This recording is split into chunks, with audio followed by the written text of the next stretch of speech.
السلام علیکم ناظرین، آپ دیکھ رہے ہیں ہمارا یوٹیوب چینل جنگ پوائنٹ۔ میں ہوں وقار عابد۔ ناظرین، ہم بات کریں گے وزیر خزانہ کے قلمدان آڈیو لیکس کے معاملے پہ۔ آڈیو لیکس کے اوپر بنائی گئی JIT ہے اور ہیکر کی طرف سے مزید کیے گئے بڑے دعوے کے اوپر بات کریں گے۔ اس سے پہلے اگر ابھی تک آپ ہمارے چینل کو سبسکرائب نہیں کیا، ہمارے چینل کو سبسکرائب کریں اور تاکہ ہماری ہر نئی آنے والی ویڈیو آپ تک پہنچ سکے۔ ناظرین، اسحاق ڈار کے اوپر بات کریں گے، جس کو آج پاکستان کے وزارت خزانہ کا قلمدان سونپ دیا گیا ہے۔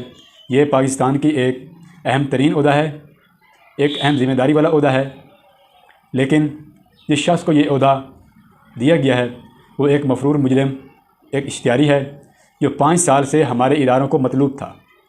ہمارے ادارے اس کو بلا رہے تھے، وہ ہمارے اداروں کے سوالات کے جوابات نہیں دے پا رہا تھا۔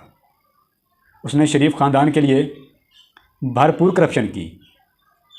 اس کے بعد اس کو مسلم نون لیگ کی حکومت کے دور میں وزیر اعظم شہد خاقان عباسی کے طیارے میں بٹھا کر لندن فرار کیا گیا۔ جو شخص 5 سال سے لندن میں تھا، واپس نہیں آ رہا تھا، لیکن اب اس شخص کو واپس لایا گیا ہے حکومت کی طرف سے، اور اس کو پاکستان کے اہم ترین وزارت خزانہ کا قلمدان سونپ دیا گیا ہے۔ وہی شخص جس کو ہمارے ادارے بلا رہے تھے، مطلوب تھا، اشتہاری تھا، کل انہی اداروں نے اسحاق ڈار کو ریلیف دیا۔ عدالت نے کہا کہ اسحاق ڈار صاحب آئیں تو ان کو گرفتار نہ کیا جائے، بلکہ وہ خود عدالت میں آئیں، آ کر سرنڈر کریں۔ دیکھا جائے تو جو مفرور اشتہاری مجرم ہوتا ہے، اس کو پکڑ کر عدالت میں پیش کیا جاتا ہے۔ وہ عدالت کے سامنے جواب دیتا ہے کہ ان وجوہات بنا پر میں عدالت میں پیش نہیں ہو پا رہا تھا، میں جوابات نہیں دے پا رہا تھا، لیکن اب میں جوابات دوں گا۔ میں اپنے آپ کو آگے سرنڈر کرتا ہوں، جب مجھے عدالت بلائے گی میں آؤں گا۔ وہ اپنے آپ کو عدالت کے رحم و کرم کے اوپر چھوڑتا ہے۔ اس کے بعد عدالت کو فیصلہ کرنا ہوتا ہے کہ کیا یہ شخص سچ بول رہا ہے، کیا اس کی یہ مجبوری ہے۔ اس کے بعد عدالت فیصلہ کرتی ہے کہ اس کو گرفتار کرنا ہے یا اس کو ابھی چھوڑنا ہے۔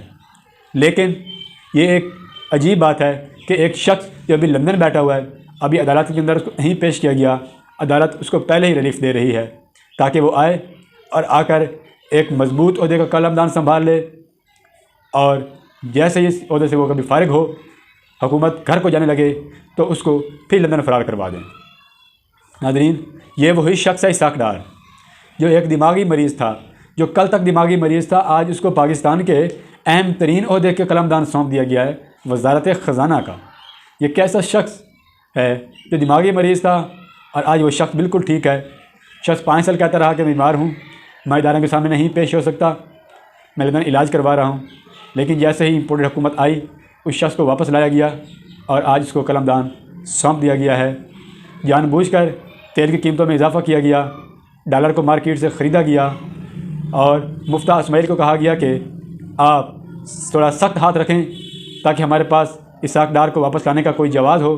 ہم یہ کہیں کہ مفتیٰ اسماعیل ایک شاندار کارکردگی ظاہر نہیں کر رہے تھے۔ ڈالر مارکیٹ سے خریدا گیا تاکہ ڈالر کا ریٹ اوپر جائے، اور جب اسحاق ڈار واپس آئے تو یہی ڈالر مارکیٹ میں بھیجا جائے تاکہ ڈالر کی قیمت کم ہو، اور تیل جان بوجھ کر مہنگا کیا گیا تاکہ جب اسحاق ڈار واپس پاکستان آئے تو تیل کی قیمتیں کم کی جائیں، تاکہ ہمارے پاس یہ جواز ہو کہ ہم اس لیے اسحاق ڈار کو لے کر آئے تھے۔ انہوں نے آ کر گرتی ہوئی معیشت کو کندھا دیا ہے، لیکن میرے خیال میں وہ اس کو کندھا نہیں دے پائیں گے، کیونکہ وہ ایک اکاؤنٹنٹ ہیں، اور وزیر خزانہ ایک معیشت دان کا کام ہوتا ہے۔ وہ اکاؤنٹنٹ ہیں، وہ پیسے کو اوپر نیچے کرنے میں ہیر پھیر کر لیتے ہیں، لیکن میرے خیال میں وہ معیشت کو کندھا نہیں دے پائیں گے، شاید وہ ناکام رہیں۔ ناظرین، اگر اب آئیں ہم آڈیوز کی طرف، وزیر اعظم کی جو آڈیوز لیک ہوئی ہیں، ہیکر نے اعلان کیا تھا کہ میرے پاس 104 گھنٹے کی آڈیوز موجود ہیں، 100 فائل ہیں، 8 GB کا ڈیٹا ہے، جو میں یہ ریلیز کروں گا۔ اس کے ساتھ حکومتی ادارے نے مذاکرات کی کوشش کی، یا وہ ڈیمانڈ 5 ارب کی کر رہا تھا، پھر 10 ارب تک ڈیمانڈ چلی گئی، لیکن اب جو ہیکر ہے اس نے واضح طور پر کہا ہے کہ میں کسی قسم کی ڈیل کا حصہ نہیں بنوں گا، میں کوئی ڈیل نہیں کروں گا، میں مناسب وقت کے ساتھ ساتھ آڈیوز ریلیز کرتا رہوں گا، میرے سے کوئی انٹرویو کا ٹائم نہ مانگے، اپنا ٹائم ضائع مت کرے۔ میرے خیال میں ناظرین، یہ جو ہیکر ہے یہ ہمارے ملک پاکستان، ہمارے سیاستدانوں کے اندرونی معاملات سے اچھی طرح واقف ہے، کیونکہ وہ موقع دیکھ کر چھکا لگا رہا ہے۔ اسحاق ڈار جیسے پاکستان آ رہے تھے، اس نے مریم نواز اور اپنا شہباز شریف اور اس کے پرنسپل سیکرٹری کی آڈیوز لیک کر دی، مریم نواز کی آڈیوز لیک کر دی، مفتیٰ اسماعیل کے بارے میں آڈیوز لیک کر دی۔ وہ وقت کے ساتھ ساتھ آڈیو لیک کر رہا ہے۔ اب ہیکر نے بڑا دعویٰ کیا ہے کہ میں جمعہ تک مزید آڈیوز کال لیک کروں گا، جس میں وزیر اعظم فوجی سربراہان کے ساتھ